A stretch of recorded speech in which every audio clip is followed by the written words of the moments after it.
जय हिंद साथियों, नमस्कार। आज तारीख है 30 जनवरी 2024 और दिन है मंगलवार। तो स्टार्ट करते हैं आज का मोस्ट इंपोर्टेंट करंट अफेयर, जो आपके परीक्षा के दृष्टिकोण से महत्वपूर्ण बड़ी खबर निकल के आता है। वही सारे क्वेश्चन पे हम लोग बात करते हैं, ठीक है कि नहीं है।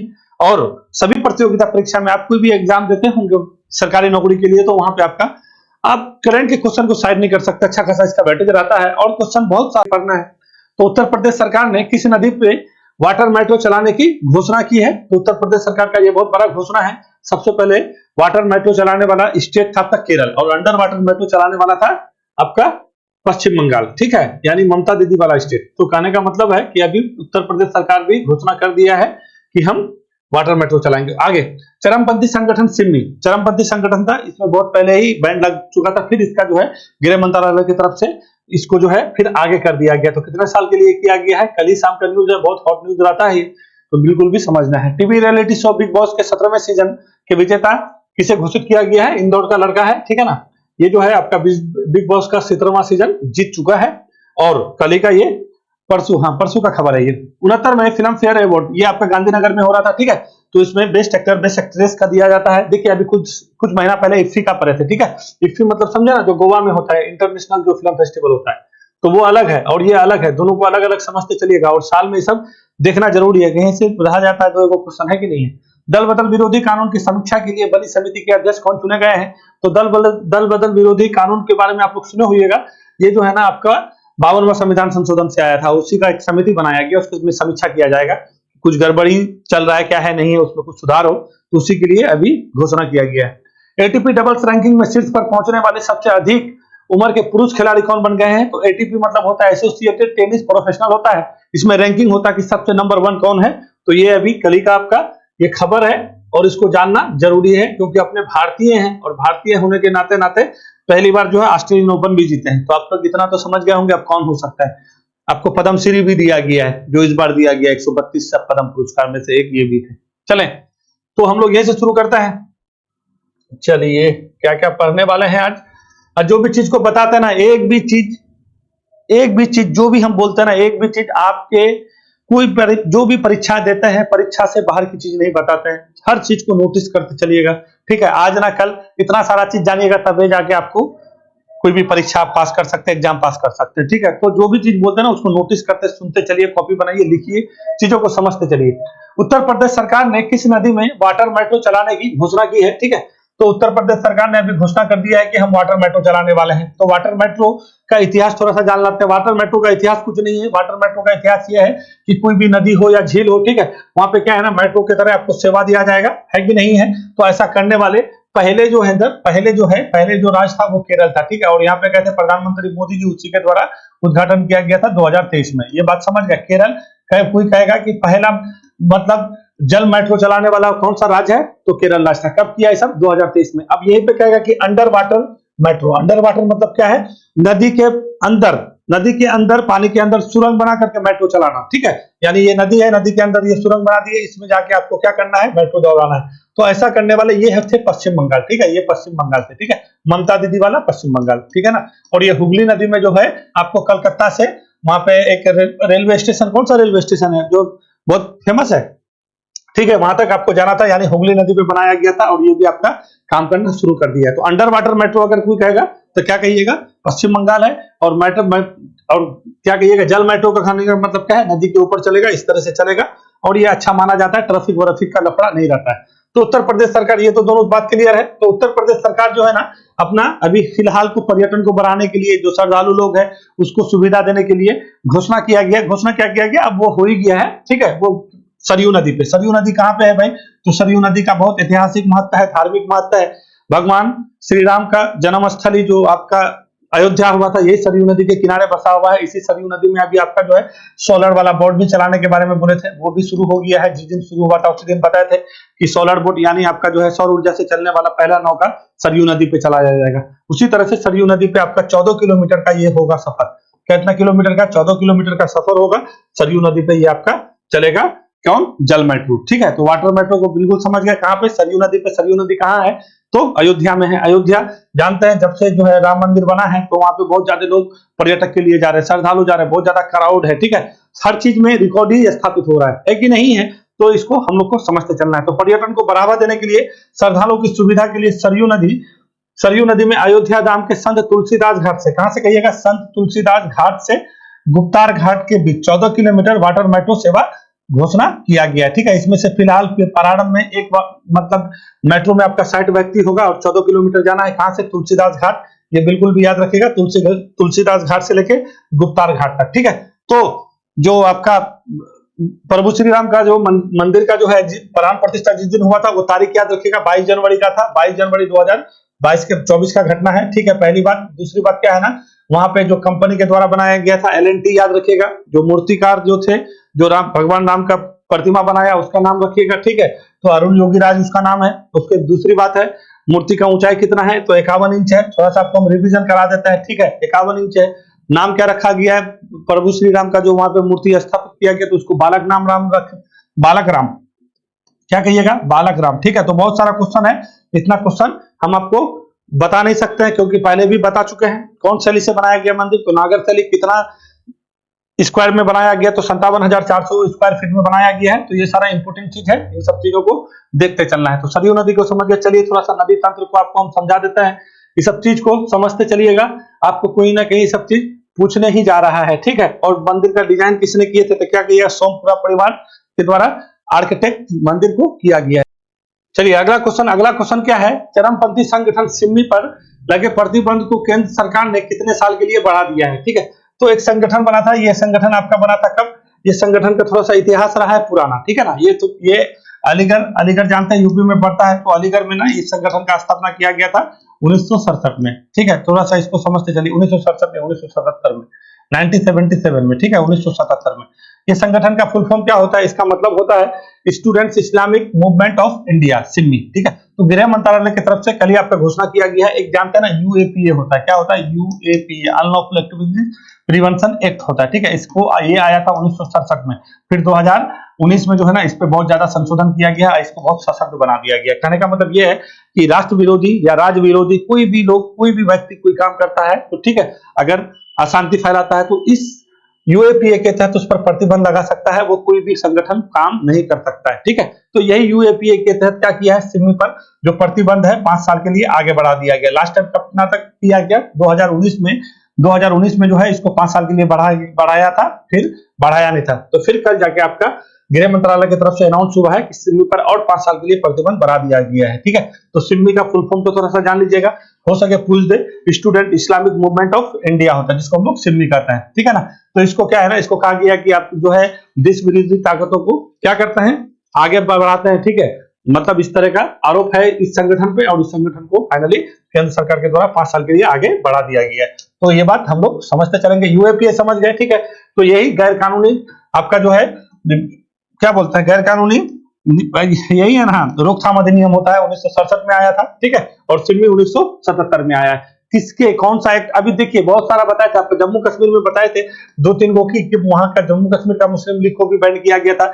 एक आपका पंजाब का संगठन था, उसको भी बैन किया जाता था। कोई भी इस तरह का संगठन को जो बैन किया जाता है UAPA के तहत किया जाता है। और UAPA अधिनियम कब आया था, 1967 में आया था। ठीक है, और सिम्मी कब बना था, 1977 में। कहां पे बना था, तो क्या कहिएगा, अलीगढ़ में बना था। तो अलीगढ़ से थोड़ा सा महत्वपूर्ण, अलीगढ़ का नाम चेंज करके क्या करने वाले हैं, हरिगढ़ करने वाले हैं। अलीगढ़ मुस्लिम यूनिवर्सिटी है, जिसको सर सैयद अहमद खान जो है पहले आपका जो है मुस्लिम एंग्लो मतलब स्कूल करके बनाया था, ओरिएंटल एंग्लो स्कूल करके बनाया था 1875 में। फिर इसका नामांकन चेंज करके 1920 में जो है इसको यूनिवर्सिटी का दर्जा दिया गया था। तो यहाँ पे जो है ना, इसका क्या है ना, अभी ये ना अल्पसंख्यक यूनिवर्सिटी के रूप में ये मान्यता है, जो इसी पे गतिरोध चल रहा है। ठीक है ना, एक दिन एक क्लास में आपको इसके बारे में हम बताएंगे कि यहाँ पे हुआ क्या है। ठीक है, सरकार के बीच और जो मुस्लिम पक्षकार है, जो मुस्लिम यूनिवर्सिटी के लेके लड़ रहा है, सुप्रीम कोर्ट में बहुत ज्यादा बहस छिड़ा हुआ है, तो इसके बारे में हम लोग बिल्कुल भी याद करेंगे। तो अलीगढ़ मुस्लिम यूनिवर्सिटी को लेकर के अलीगढ़ हमेशा क्या रहता है, आपका चर्चा में बना रहता है। ठीक है, तो सिम्मी संगठन समझ गए कहाँ का है, यूपी का है। कब बना था, 77 में बना था। और किसके तहत इसको गैर कानूनी 5 साल के लिए आगे बढ़ा दिया गया है, तो क्या कहिएगा, UAPA के तहत कर दिया गया। आइए TV reality show big boss के 17वें सीजन। ठीक है, तो टीवी का बहुत बड़ा रियलिटी शो है, हर बार आता है, इस बार भी आया था। तो सीजन 17वां चल रहा था। इस सीजन में जो है ना कॉमेडियन है मुनव्वर राणा फारूकी। कहाँ के हैं ये भैया, ये इंदौर के हैं। कहाँ क्या कहिएगा, इंदौर जो इस बार स्वच्छ सर्वेक्षण पुरस्कार दिया जा रहा था। ठीक है, जो आपका इंदौर जीता था। इस बार आपका एक इंदौर था, एक सूरत था, दोनों को साथ में संयुक्त रूप से मिला था, तो वही इंदौर के हैं। ये क्या करते हैं, कॉमेडी करते हैं, और इसको कितना रुपया दिया गया है भैया, 50 लाख रुपया दिया गया, 50 लाख दिया गया है, एक 4 व्हीलर दिया गया, ठीक है। तो और सेकंड में कौन रहा है, सेकंड रनअप रहा है अभिषेक कुमार, ठीक है ना। तो ये बिल्कुल भी देखिए अभी ये बहुत ज्यादा ट्रोल में चल रहा है, इसी वजह से जानना जरूरी है बहुत ज्यादा। आप लोग अगर कोई ट्विटर चलाते हो तो मालूम है बहुत ज्यादा ट्रोल में चल रहा है ये मुनव्वर फारूकी, ठीक है। तो ये बिल्कुल भी समझते चलना है। तो 17वें सीजन के विजेता कौन रह गए हैं, टीवी सीरियल है ये, यही है, ये सलमान खान इसको कराते हैं, ठीक है। ये मुनव्वर फारूकी है। एक था मुनव्वर राणा जो बहुत बड़े शायर थे, अभी हाल फिलहाल में उसका निधन हो गया था, तो आपको बताए थे साहित्य अकादमी पुरस्कार भी उसको मिला था, ठीक है ना। तो मुनव्वर राणा अलग है, ये मुनव्वर फारूकी है, उसका निधन हुआ था, और ये मुनव्वर फारूकी इंदौर के हैं, और इसको मिला है बिग बॉस सीजन का आपका ये अवार्ड। आगे चलते हैं, 69वें फिल्म फेयर अवार्ड में बेस्ट एक्ट्रेस का अवार्ड किसे मिला है। तो देखिए 69वां फिल्म फेयर अवार्ड आपका हो रहा था, ठीक है। कहाँ पे हो रहा था भैया, तो ये हो रहा था आपका गांधीनगर में। गांधीनगर कहाँ है, तो गुजरात में है, ये पता है आप लोग को।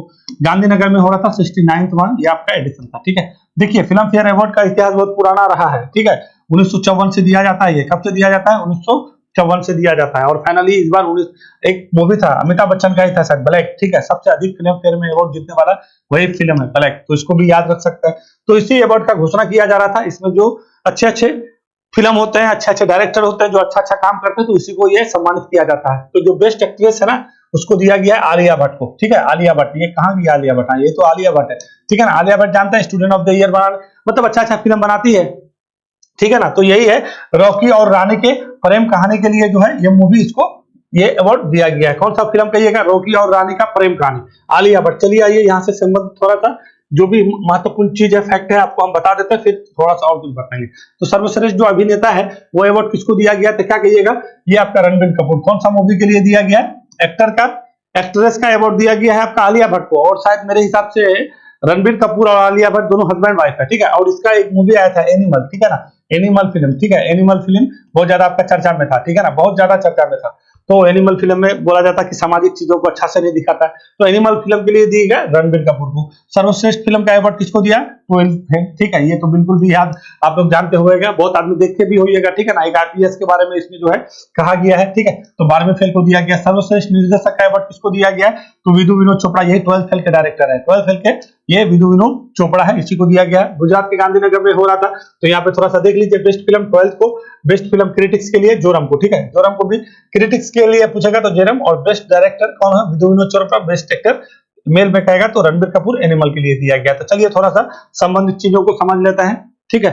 अभी आपका कुछ कुछ अवार्ड दिया गया था, इफ्फी हो रहा था आपका, ठीक है, इंडियन फिल्म फेस्टिवल है ना, ये ना हो रहा था international film festival of India, ये 54वां संस्करण हो रहा था। कहाँ पे हो रहा था, 54वां गोवा में हो रहा था। इसमें बेस्ट फिल्म कौन था भैया, बेस्ट फिल्म का जिसको गोल्डन पीकॉक अवार्ड कहते हैं वो किसको मिला था, तो आपका एंडलेस बॉर्डर था। कहाँ का, अफगानिस्तानी ईरानी मूवी था, ठीक है। एंडलेस बॉर्डर को तो बिल्कुल भी याद रखिएगा, एंडलेस बॉर्डर था, ठीक है। इसके डायरेक्टर कौन थे, इसके डायरेक्टर अब्बास अमीनी, ठीक है। अब्बास अमीनी को बिल्कुल भी जानने चलिएगा, अब्बास अमीनी इसके डायरेक्टर थे।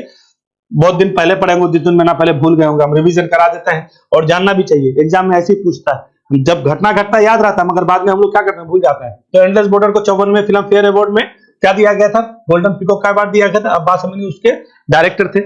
यहीं पे 54वें में जो है आपका एक सत्यजीत राय लाइफ टाइम अचीवमेंट अवार्ड दिया जाता है, उसको माइकल डगलस को दिया गया था। माइकल डगलस भूल गए होइएगा आप लोग सबको, ठीक है। माइकल डगलस को दिया गया था 54वें में। यहीं पे जो है आपका दादा साहब फाल्के अवार्ड दिया गया था 53वां, वहीदा रहमान को दिया गया था। किसको कहिएगा, वहीदा रहमान को, ठीक है।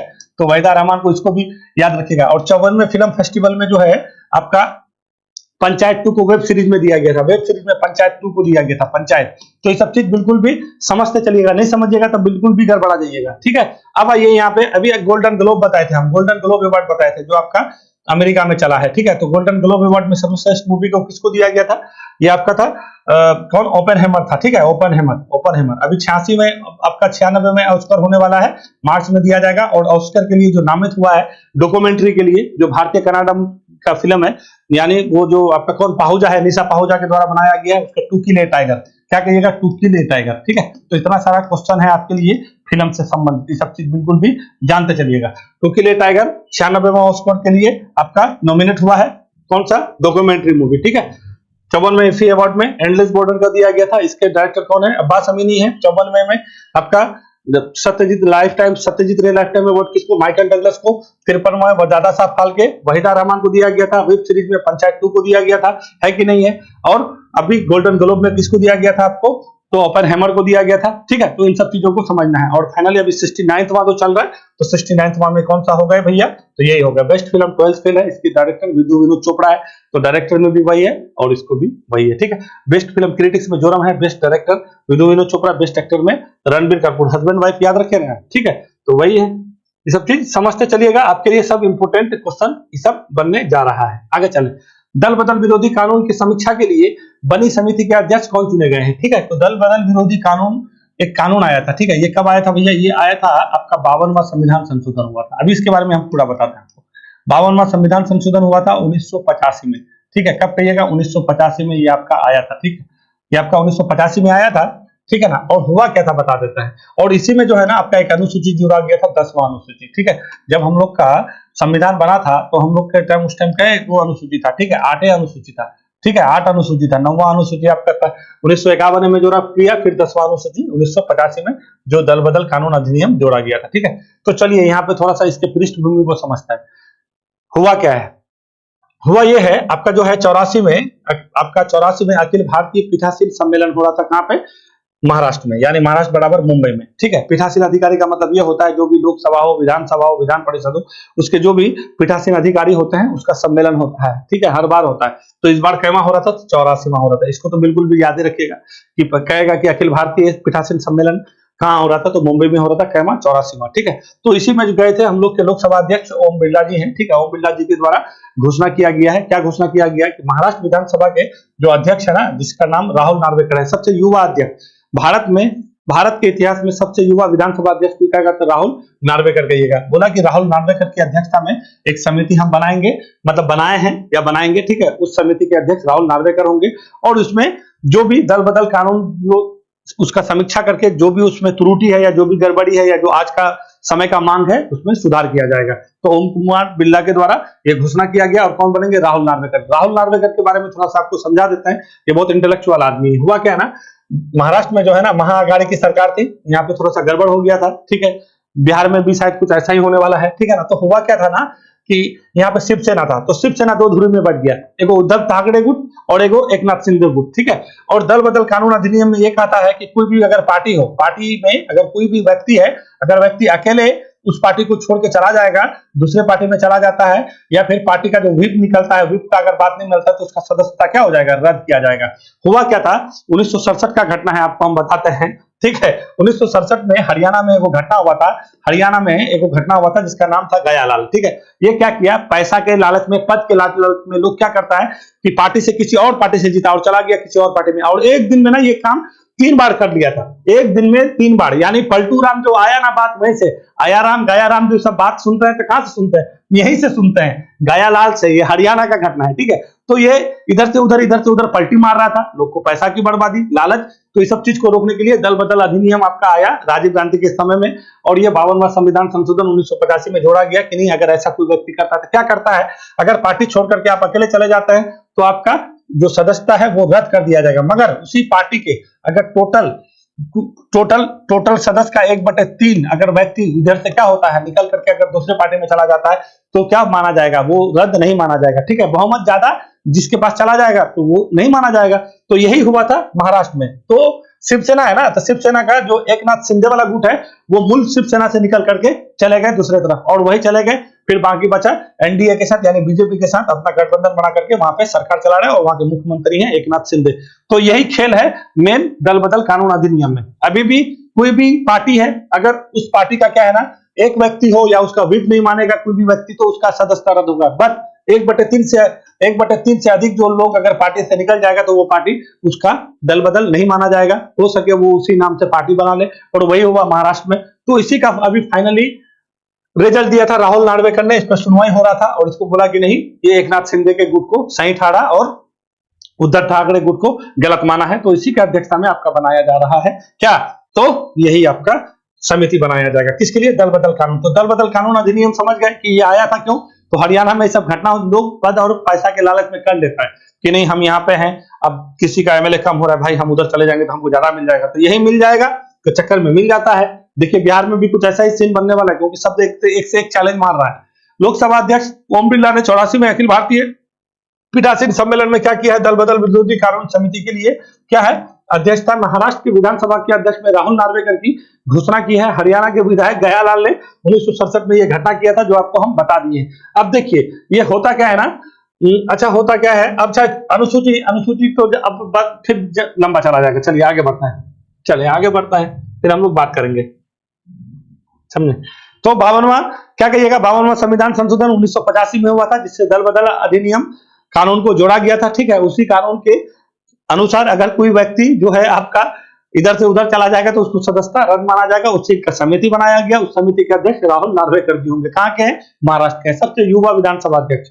तो एटीपी डबल्स रैंकिंग में शीर्ष पर पहुंचने वाले सबसे अधिक उम्र के पुरुष खिलाड़ी कौन बन गए हैं। तो देखिए एटीपी रैंक, एटीपी मतलब क्या होता है, एसोसिएटेड फॉर टेनिस आपका प्रोफेशनल होता है। ठीक है, तो एटीपी डबल्स का रैंकिंग निकाला गया है और इसमें रोहन बोपन्ना को शीर्ष पर रखा गया है। ठीक है, रोहन बोपन्ना कौन है भैया, तो ऑस्ट्रेलियन ओपन और चौथे भारतीय हैं जो आपका डबल्स फाइनल जीते हैं। ठीक है, ये चौथे भारतीय हैं, पहले भारतीय महेश भूपति थे, ये चौथे हैं, चौथे भारतीय हैं जो मतलब चौथे वरीयता प्राप्त है भारतीय जो आपका इस तरह के जीते हैं। और एटीपी में इसको शीर्ष स्थान पर रखा गया। उसके साथ का जो जोड़ी है मैथ्यू एब्डेन, ठीक है, मैथ्यू एब्डेन को भी याद रख सकते हैं, मैथ्यू एब्डेन है, मैथ्यू एब्डेन सेकंड नंबर पे है और रोहन बोपन्ना फर्स्ट नंबर पे है। तो रोहन बोपन्ना को हम लोग को जानना जरूरी है। रोहन बोपन्ना को अभी आपका पद्मश्री दिया गया था, क्या कहिएगा, पद्मश्री अवार्ड भी दिया गया है। और सबसे उम्र दराज डबल्स खेलने वाले व्यक्ति भी बन गए हैं रोहन बोपन्ना। ठीक है, तो एटीपी में सबसे उम्र दराज खिलाड़ी में शीर्ष रैंकिंग पर पहुंचने वाले कौन बन गए हैं, तो रोहन बोपन्ना हो गए। कहाँ के हैं भैया, ये बेंगलोर के हैं। ठीक है, बेंगलोर के हैं, प्रोफेशनल खेलता है, क्या खेलते हैं, टेनिस खेलते हैं। ठीक है, ये चौथे हैं। अब पहले कौन थे, तो क्या कहिएगा, महेश भूपति। चौथे भारतीय तो हम लोग के लिए इंपोर्टेंट है, पहले महेश भूपति है, सानिया मिर्जा है, ठीक है, लिएंडर पेस है, तो ये लोग जीतते रहते हैं। ठीक है, पॉकेट टेनिस इसी को कहते हैं, लिएंडर पेस को। तो ये सब उपनाम सब भी थोड़ा सा समझते चलिएगा। तो आइए थोड़ा सा ओपन में, तो ऑस्ट्रेलियन ओपन आपका हुआ था, अभी हुआ है फिलहाल, अभी ना हुआ है। तो उसका ऑस्ट्रेलियन ओपन कब से होता है, 1905 से होता है, साल का सबसे पहला ग्रैंड स्लैम। और स्थापना के दृष्टिकोण से देखिएगा तो सबसे बाद में स्थापना हुआ था, सबसे पुराना विंबलडन है जो इंग्लैंड में घास के मैदान में खेला जाता है। ये किसमें, हार्डकोर्ट में खेला जाता है। ये बात क्लियर है। अब देखिए इसमें पुरुष एकल हुआ, महिला एकल हुआ। तो पुरुष जेनिक सिनर जीता है पहली बार इटली के, तो जेनिक सिनर को याद रखिएगा, इतिहास वाला चीज याद रखना है। ठीक है, महिला वाला एरिना सबालेंका बेलारूस की है। ठीक है, पुरुष वाले डबल्स में कौन जीत गए हैं, तो रोहन बोपन्ना और मैथ्यू एब्डेन जीत गए हैं। ठीक है, हारा कौन है, तो नोवाक जोकोविच। इस बार बहुत गड़बड़ हो गया। और सबसे अधिक जीतने वाला, हारने वाला, जीतने वाला सबसे अधिक टेनिस कौन है, तो नोवाक जोकोविच है। ठीक है, नोवाक जोकोविच कहाँ के हैं भैया, ये सर्बिया के हैं। ठीक है, तो सर्बिया, यही सर्बिया, इसी सर्बिया में आपका जो है सम्मेलन हुआ था बेलग्रेड में 1961 में। नाम का, अभी नाम का आपका सम्मेलन हुआ ना, 19वां सम्मेलन हुआ है। ठीक है, नाम का हुआ है ना, नाम नॉन अलायंस मूवमेंट, इसी का हुआ है। कहाँ पे, युगांडा, हाँ युगांडे में हुआ है, युगांडा के कंपाला में हुआ है। ठीक है, जिसके अध्यक्षता में गए थे हम लोग के विदेश मंत्री एस जयशंकर जी। तो ये सब चीज जो भी करंट इशू होता है, इस करंट इशू को समझते चलिएगा। हाँ, इसी के थे वहां के टीटो जी थे, और इसी टीटो ने जो है ना हम लोग के कर्पूरी ठाकुर, जननायक कर्पूरी ठाकुर, जिसको अभी भारत रत्न मिला है, 49वां भारत रत्न किसको मिला है, कर्पूरी ठाकुर को। तो इसी को दिया था अपना कोट, क्योंकि फटा हुआ कोट पहन के गए थे ऑस्ट्रेलिया में। ठीक है, तो ये सब चीज एक दूसरे को कनेक्शन करके जोड़ते समझते चलिएगा, पढ़ते चलिएगा। और जो भी बात आपको हम बताते हैं, ये सारा चीज आपके लिए क्या है, इंपोर्टेंट है। और जो चीज इंपोर्टेंट है तो उसको जानना जरूरी है। यही है विनोद चोपड़ा के द्वारा बनाया गया 12th फेल फिल्म। ठीक है, एक आईपीएस अधिकारी है शर्मा जी, तो शर्मा जी के ही बेस्ट पे जो है ये फिल्म आपका बनाया गया था, और ये मूवी आपका बहुत ज्यादा हिट चला है। ठीक है ना, ये है आपका एनिमल फिल्म। ठीक है ना, एनिमल फिल्म को बेस्ट डायरेक्टर है यही है, कौन है भैया ये, तो यही है आपका रणबीर कपूर, आलिया भट्ट। ठीक है, तो आलिया भट्ट जो है बेस्ट एक्ट्रेस हो गए और रणबीर कपूर ये हो गए। और विधानसभा का आपका यहाँ पे चल रहा था बैठक। ठीक है ना, यानी क्या कहिएगा, अखिल भारतीय पीठासीन अधिकारी का 84वां सम्मेलन कहाँ हुआ था। देखिए कल आपका जो है ना बीटिंग रिट्रीट समारोह भी हुआ था नई दिल्ली में विजय चौक में। तो उसको हम क्वेश्चन बनाए नहीं है क्योंकि वो इंपोर्टेंट था नहीं, जो इंपोर्टेंट है उसी को बताता है, बता दे रहे हैं। सुन लीजिए, बीटिंग रिट्रीट समापन समारोह जो हम लोग गणतंत्र दिवस मनाते हैं, उसके समापन के अवसर पर जो समारोह किया जाता है उसी को बीटिंग द रिट्रीट करते हैं। ठीक है, और ये आपका विजय चौक में हुआ। जितने भी होता है ये वायु सेना, थल सेना, जल सेना, सारे लोग मिलकर के वहां पे बैंड बजाया जाता है और उसको आपका समापन किया जाता है। तो बीटिंग रिट्रीट कब हुआ है, तो क्या कहिएगा, 29 जनवरी को हुआ था। और गणतंत्र दिवस के बाद ये समारोह मनाया जाता है। इस बार सर्वश्रेष्ठ झांकी किसको मिला है, तो उत्तर प्रदेश की झांकी को सर्वश्रेष्ठ मिला है। ठीक है, इस बार टोटल कितना झांकी शामिल हुआ था, तो 16 और 8 केंद्र शासित प्रदेश का। ठीक है, तो इतना बात समझते चलना है।